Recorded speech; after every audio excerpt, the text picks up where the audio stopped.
और हमारी सरकार की प्राथमिकता रही है कि हम छात्र और नौजवानों के इशू को सबसे आगे रखते हैं। माननीय मुख्यमंत्री जी ने आज इसकी घोषणा की है कि हमारे सीनियर ऑफिसर और हमारे मिनिस्टर स्कूल कॉलेजों में छात्रों से भी संवाद करेंगे। ये 2 दिवसीय चिंतन शिविर है और इस शिविर के माध्यम से बहुत सारे अमृत निकलेंगे। माननीय मुख्यमंत्री जी ने साफ साफ कहा कि अगर एक व्यक्ति ने भी ईमान बेचा तो ये पूरे सरकार पे धब्बा लगेगा। माननीय मुख्यमंत्री जी ने कहा है कि ये कमेटी बनाएंगे और पारदर्शी परीक्षाएं हमारी हो। नीट की परीक्षा माननीय प्रधानमंत्री जी ने कराई, उस हिसाब से बिहार की परीक्षाओं के लिए सरकार आगे बढ़ रही है। नमस्कार, मेरा नाम आलोक है। आप लाइव स्ट्रीम देख रहे हैं। बिहार के शिक्षा मंत्री ने भी साफ साफ कह दिया है कि जो बिहार में पेपर लीक करते हैं अब उन्हें छोड़ा नहीं जाएगा। देखिए, जेएनजी प्रोटेस्ट के बाद अब बहुत कुछ बदला है, माहौल बदला है। शिक्षा मंत्री भी मान रहे हैं कि जो मैनेजमेंट में गड़बड़ियां हैं, मानते तो हैं कि सिस्टम में किसी एक व्यक्ति का ईमान डोला और लाखों छात्रों का भविष्य बर्बाद, अंधकार में देरी होती है परीक्षाओं में। और देखिए, अब हमारा राष्ट्रीय त्योहार यानी कि स्वतंत्रता दिवस भी आने वाला है। उससे ठीक पहले मुख्यमंत्री सम्राट चौधरी ने बड़े ऐलान किए हैं कि अब पेपर लीक को रोकने के लिए युवाओं से ही सलाह ली जाएगी, मैनेजमेंट को और दुरुस्त किया जाएगा और जो ऐसी गड़बड़ियों में पाए जाएंगे उन पर सीसीए लगाया जाएगा और गुंडा एक्ट के तहत उन्हें जेल में रखा जाएगा। खैर, लेकिन युवाओं से भी राय मशवरा किया जाएगा, क्या बदलाव करना है, शिक्षा व्यवस्था में क्या बदलाव करना है, परीक्षा व्यवस्था में कैसी बदलाव करनी है, क्या कुछ बातें होनी है।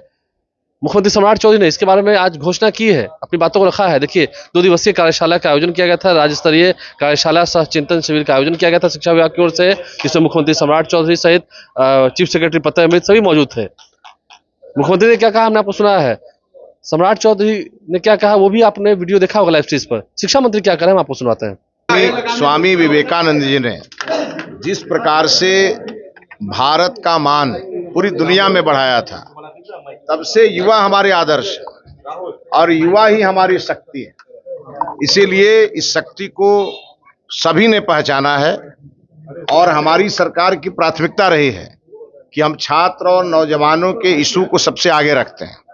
माननीय मुख्यमंत्री जी ने आज इसकी घोषणा की है कि हमारे सीनियर ऑफिसर और हमारे मिनिस्टर स्कूल कॉलेजों में छात्रों से भी संवाद करेंगे कि बदलती हुई परिस्थिति में उनके क्या डिमांड्स हैं और वो क्या चाहते हैं, क्योंकि समय बदल रहा है, समय के साथ साथ चीजें बदलती रहती हैं। तो उसको लेके एक माननीय मुख्यमंत्री जी ने बहुत अच्छी घोषणा की है और इसको हम लोग आगे बढ़ाएंगे। और साथ ही साथ यह जो 2 दिवसीय चिंतन शिविर है, हम लोगों ने इस शिविर को इसलिए बुलाया है कि जिस प्रकार से हम लोग शिक्षा विभाग को आगे बढ़ाना चाहते हैं, इसमें चूंकि हमारे 38 जिले हैं और भिन्न भिन्न प्रकार के पदाधिकारी हैं, लेकिन जब तक सबकी सोच एक नहीं होगी और सबके द्वारा किए गए काम के लिए हम अगर समयबद्ध अपने कार्यक्रम नहीं बनाएंगे तो हम आगे नहीं बढ़ सकते।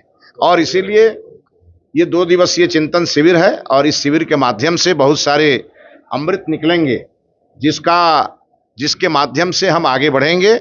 और साथ ही साथ माननीय मुख्यमंत्री जी ने 2 और घोषणाएं की हैं कि राज्य स्तर पर शिक्षा विभाग के लिए एक परामर्शदात्री समिति बनाई जाएगी जो समय समय पर शिक्षा विभाग को परामर्श देगी। और ये भी बहुत अच्छा कदम है, इसके लिए मैं माननीय मुख्यमंत्री जी का हृदय से आभार व्यक्त करता हूं। और नित्य नए नवाचार के माध्यम से हम आगे बढ़ेंगे। हम वैश्विक युग को पहचान रहे हैं और वैश्विक मंच पे बिहार को हमें फर्स्ट कराना है, बिहार को आगे ले जाना है। उसके लिए चाहे वो डिजिटल प्रयोग हो, चाहे एआई का प्रयोग हो, चाहे हमारे टीचर के कैपेसिटी बिल्डिंग का मामला हो, चाहे हमारे छात्रों के वेलफेयर का मामला हो, हम हर चीजों को कम समय में और आप देखेंगे त्वरित गति से आगे ले जाएंगे। सिस्टम में जो गड़बड़ियां हैं इसके लिए सिस्टम में गड़बड़ियां हैं। माननीय मुख्यमंत्री जी ने साफ साफ कहा कि अगर एक व्यक्ति ने भी ईमान बेचा तो ये पूरे सरकार पे धब्बा लगता है। इसीलिए उसके लिए कड़े कानून माननीय प्रधानमंत्री जी ने बनाए हैं और उस कड़े कानून को बिहार में कड़ाई से लागू किया जाए।